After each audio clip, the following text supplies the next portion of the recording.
Hi everybody, it's Honest John again. Now, every year we commemorate our soldiers who fought in World War II. We celebrate our victory and salute the military. It's great being the victor in a war. We have parades and we talk about how we saved the world. But countries we fought against in World War II that were our enemies then are now our allies. And countries that were our allies are now our rivals. Russia and China may not be enemies, but we certainly don't see them as friends.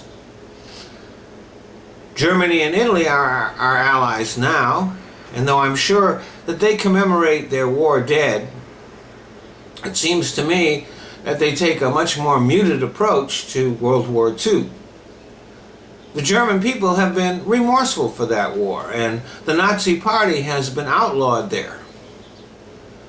They also admit that they were wrong in their history books.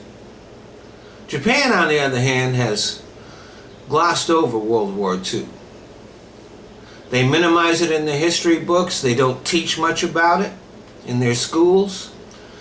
They don't talk about themselves as the aggressors in World War II. And they don't mention at all the atrocities that they committed during that war. Now, over the years, Japanese governments have apologized for the war, but their apologies have been vague and muted.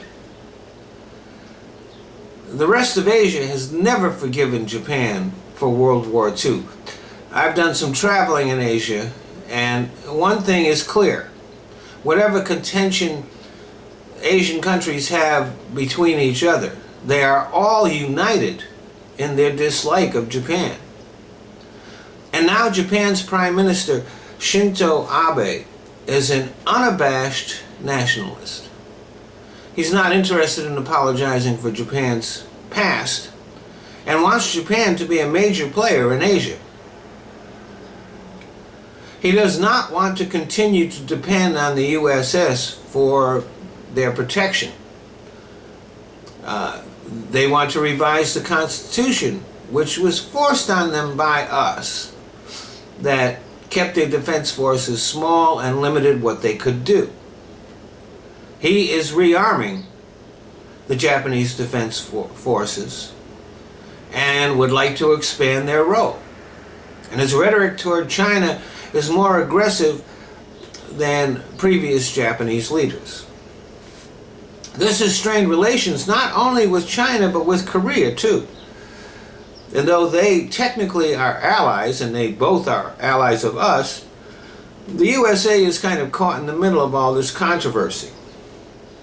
Though we don't mind Japan strengthening itself as a counterbalance to China, we want Japan and Korea to get along, and we want Japan, China, and Korea to at least have a civil relationship.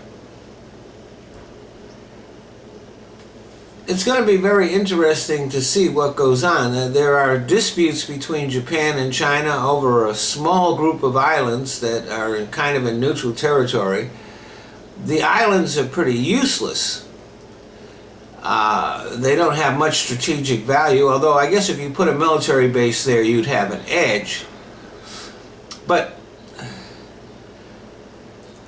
it would be tragic and very difficult if an actual conflict erupted over these islands. So keep an eye on this space and on the news, because things could get very hot over in Asia, and this would not be to our advantage. Thanks for listening.